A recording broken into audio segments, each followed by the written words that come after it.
Algunes botigues de la Teixonera s'estan omplint de joguines aquests dies. Són per la campanya Teixorreis, que ha posat en marxa l'Associació de Veïns del barri. 7 comerços distribuïts en diferents parts fan de punt de recollida. Compartir lo que tenemos.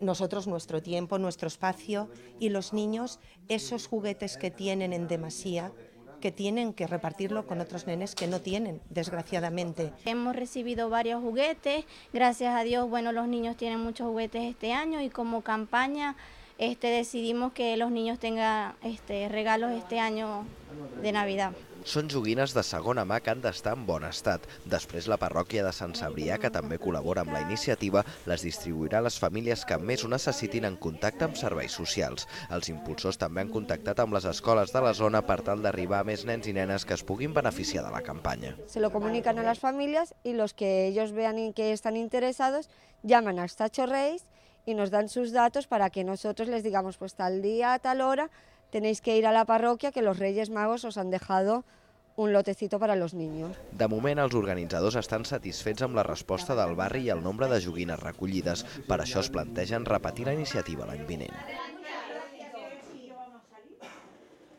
Gracias, Isabel. Gracias, hija.